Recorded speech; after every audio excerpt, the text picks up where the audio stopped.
નમસ્કાર મિત્રો, ઘણી વખત આપણે શૈક્ષણિક પ્રવાસમાં જતા હોય ત્યારે શાળામાંથી સ્ટેચ્યુ ઓફ યુનિટી એટલે કે ભાઈ સરદાર વલ્લભભાઈ પટેલની જે પ્રતિમા સૌથી ઊંચી પ્રતિમા આપણા ગુજરાતમાં આવેલી છે, જે આપણા માટે એક ગૌરવ ગણાય.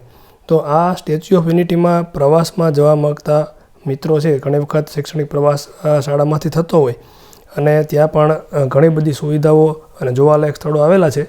તો સ્ટેચ્યુ ઓફ યુનિટીની આજે આપણે સૌપ્રથમ ડિટેલમાં એની ફી અંગેની ખર્ચ અંગેની વાત કરવાની છે કે ભાઈ ખરેખર બાળકો ત્યાં જાય તો એમની ફી કેટલી છે, મોટા માણસો માટે કેટલી છે, બાળકો માટે કેટલી છે અને કયા સમયે કેટલા વિભાગ છે, એ ડિટેલમાં આપણે વાતચીત કરવાની છે. અને જેનાથી આપણને અગાઉથી આગોતરું આયોજન કરવાની પ્રવાસથી ખબર પડે.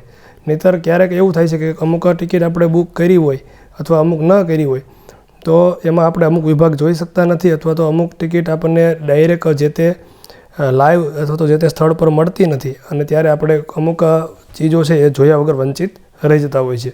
તો આજે આપણે સ્ટેચ્યુ ઓફ યુનિટીના પ્રવાસે જઈએ એ પહેલાં આપણે તેના જે ફીની વિગતો છે, આ તમામ વિભાગ વિશે એ આપણે થોડીક માહિતી મેળવી શકીએ. ઘણા બધા વિભાગ છે, એમાં સૌથી પહેલો વિભાગ છે સ્ટેચ્યુ ઓફ યુનિટીની એન્ટ્રી ફી છે એના બાળકો માટે 90 રૂપિયા છે અને મોટા માટે 150 રૂપિયા આપેલી છે. ત્યારબાદ વિભાગ નંબર 2 છે statue of unity viewing gallery, એટલે કે તમે સ્ટેચ્યુ ઓફ યુનિટીમાં અંદર જઈ અને જે સરદાર સાહેબની પ્રતિમા છે, પ્રતિમાની અંદર લિફ્ટમાં ઊંચે જઈ અને ગેલેરીમાંથી જે આપણે આખું સરદાર સરોવર અને નિહાળી શકીએ, નર્મદા નદી નિહાળી શકીએ, તેના માટેના પૈસા છે 230 રૂપિયા બાળકો માટે અને 380 રૂપિયા છે મોટા માટે છે. ત્યારબાદ જંગલ સફારીના પાર્ક છે એના માટે બાળકો માટે 125 રૂપિયા છે અને મોટા માટે એના 200 રૂપિયા છે. ત્યાર પછી ક્રમ નંબર 4માં એકતા ક્રૂઝ જે બાળકો માટે 200 રૂપિયા છે અને મોટા માટે પણ 200 રૂપિયા છે, તેમાં કોઈ બાળકો માટે વધારાનું કન્સેશન નથી. નંબર 4 ઉપર જઈએ તો રિવરફ્રન્ટમાં પણ એનો જ એક ભાગ છે. તો રિવરફ્રન્ટ રાફ્ટિંગમાં બાળકો માટે 1000 રૂપિયા છે અને મોટા માટે પણ 1000 રૂપિયા છે, કે જેમાં આપણે નદીમાં જે જઈ અને બોટિંગ જે મુજબ બોટિંગ જેવું જ રાફ્ટિંગ આપણે ત્યાં કરી શકીએ. નંબર 5માં બટરફ્લાય ગાર્ડન છે, જ્યાં વિવિધ પ્રકારના પતંગિયા અને પતંગિયા માટેના ઉછેર કેન્દ્ર માટેની જે સુવિધા છે એ બટરફ્લાય ગાર્ડન બાળકો માટે તેના ફી છે 40 રૂપિયા અને મોટા માટે છે 60 રૂપિયા. ત્યારબાદ કેક્ટસ ગાર્ડન બાળકો માટે 40 રૂપિયા ફી છે અને મોટા માટે છે 60 રૂપિયા ફી આપણને ચાર્જ કરવામાં આવે છે. ત્યારબાદ એકતા નર્સરી છે બાળકો માટે, જેની ફી 20 રૂપિયા છે અને મોટા માટે 30 રૂપિયા છે. જ્યારે વિશ્વવન છે એ બાળકો માટે 20 રૂપિયા ચાર્જ છે અને મોટા માટે 30 રૂપિયા ચાર્જ છે. ક્રમ નંબર 9માં ઇકો બસ બાળકો માટે 250 રૂપિયા અને મોટા માટે 300 રૂપિયા છે. 10 નંબરમાં આરોગ્ય વન છે, એ આરોગ્ય વનમાં બાળકો માટે 20 રૂપિયા છે અને મોટા માટે 30 રૂપિયા છે. ત્યાર પછી 11માં ક્રમે સરદાર સરોવર નૌકા વિહાર છે, જેમાં હોડીમાં બેસીને આપણે નૌકામાં વિહાર કરી શકીએ. તો એમાં બાળકો માટે 290 રૂપિયા છે અને મોટા માટે પણ 290 રૂપિયા છે. તેમાં બાળકો માટે અલગથી કન્સેશન નથી. બીજું ચિલ્ડ્રન પાર્ક બાળકો માટે 125 રૂપિયા અને મોટા માટે છે 200 રૂપિયા છે. ત્યારબાદ ક્રમ નંબર 13 ગોલ્ફ કાર્ટ છે. ગોલ્ફ કાર્ટમાં બાળકો માટે 50 રૂપિયા છે અને મોટા માટે પણ 50 રૂપિયા છે. હવે આ ગોલ્ફ કાર્ટ સહિત એટલે કે 1 થી 13 સુધીની જે આઇટમ છે એ 13 થી 14 વિભાગ આપણે જોયા, એ તમામની જે ફી છે એ ફી આપણે અહીં મેન્શન કરેલી છે. તો અહીં મોટાની એક વ્યક્તિના લગભગ 2980 રૂપિયા અને નાના બાળકો માટે લગભગ 2500 જેટલો ખર્ચ આપણને લાગે છે.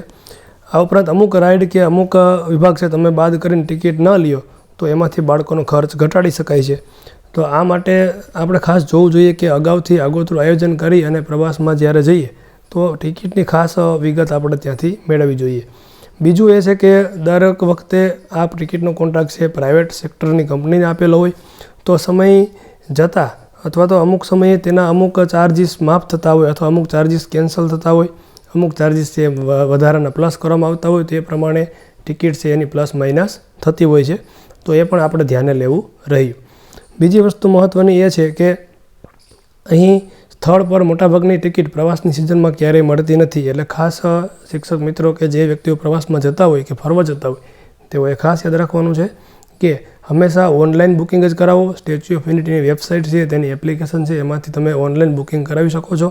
ઓનલાઈન અગાઉથી બુકિંગ કર્યા બાદ જ સ્થળે તમે પહોંચો અને ત્યારે જ તમને ટિકિટ જોઈને એન્ટ્રી આપવામાં આવે છે. સ્થળ પર સિઝનમાં, પ્રવાસની સિઝનમાં ખાસ તો કોઈ સ્થળ પર આપણને સામાન્ય ટિકિટ મળતી નથી, એનો સ્ટોક જ હોતો નથી અને આપણે પછી ફરીથી એવું ક્યારેય ન થાય કે આપણે ખાલી હાથે પાછા જવું પડે. તો એ ખાસ જોવાનું છે. બીજું, એનો સમય પણ પાકો છે. જે સમયે જે ટિકિટ તમે લીધી છે એ જ સમયે તમે ત્યાં પહોંચો તો જ એન્ટ્રી મળે. એ સમય સિવાયમાં તમને એન્ટ્રી મળતી નથી.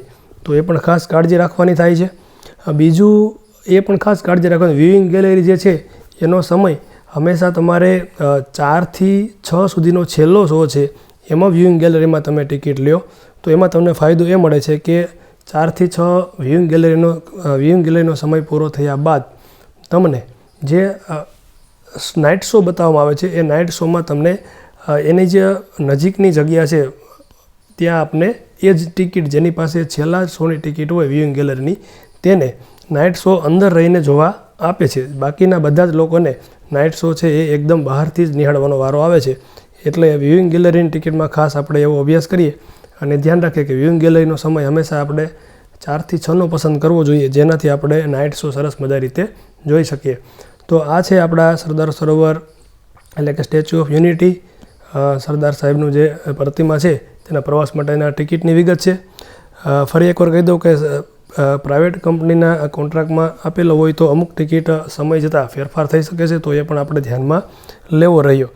આ મુજબ સ્ટેચ્યુ ઓફ યુનિટીના ઘણા બધા 3D દ્રશ્યો છે. 3D દ્રશ્યો આપણી પાસે ઉપલબ્ધ છે. તો ચાલો આપણે પણ હવે તેના 3D જે વિભાગ છે, આખું સ્ટેચ્યુ ઓફ યુનિટી કઈ રીતે પ્રતિમા ઊભી છે અને ત્યાં કેટલા કેવા વિભાગો છે અને કેવી રીતે નર્મદા નદીના કિનારે સરદાર સરોવરની આગળ આ સ્ટેચ્યુ બનાવવામાં આવ્યું છે, તેનો ચાલો આપણે 3D વ્યૂ પણ નિહાળીએ અને તેનો આનંદ લઈએ.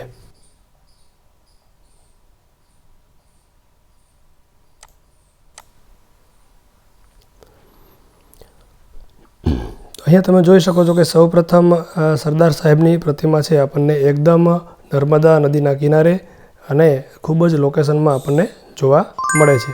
સૌપ્રથમ તમે જુઓ તો આ જે સરદાર સાહેબની પ્રતિમા છે એકદમ ખૂબ જ સરસ રીતે આપણે જોઈ શકાય છે. અહીં જે નર્મદા છે, નર્મદાના નીર છે તેના જે નીચેના ભાગમાંથી વહી રહ્યા છે.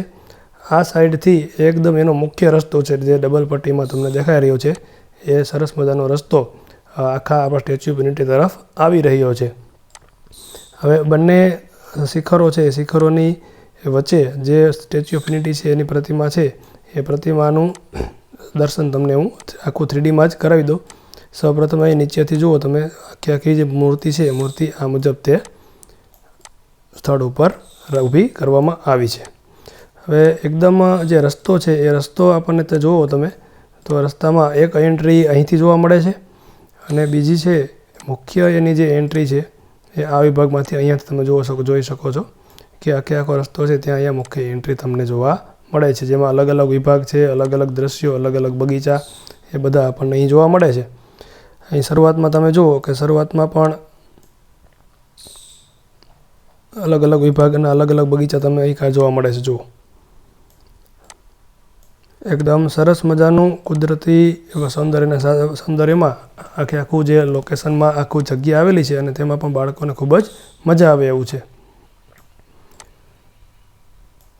અહીંયાથી પણ તમે એન્ટ્રી લઈ શકો છો અને પાછળ આ જે વિભાગ છે, વિભાગમાં અલગ અલગ વિભાગ જે બાળકોના છે એ બાળકોના અલગ અલગ વિભાગ તમે જુઓ, એ પણ તમે જોઈ શકો. અલગ અલગ વિભાગમાં અલગ અલગ ટિકિટની જે વાત કરી એ આ મુજબ આવેલા છે.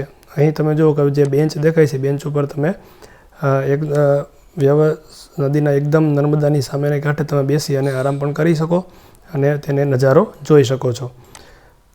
તમામ વસ્તુ પૂર્ણ થયા બાદ અહીં જો એક હેલિપેડ પણ આવેલું છે, જેમાં કોઈ મોટા વ્યક્તિ કે પ્રતિષ્ઠિત વ્યક્તિ આવે ત્યારે હેલિકોપ્ટર લઈને આવે તો એના માટેની પણ સુવિધા અહીં ઉપલબ્ધ કરવામાં આવી છે. અને એકદમ એની સામે તમે જુઓ એટલે નર્મદા ડેમ, આપણું જેને સરદાર સરોવર ડેમ કહીએ છીએ, સરદાર સરોવર ડેમ એકદમ અદ્ભુત નજારો અહીં આપણને જોવા મળે છે.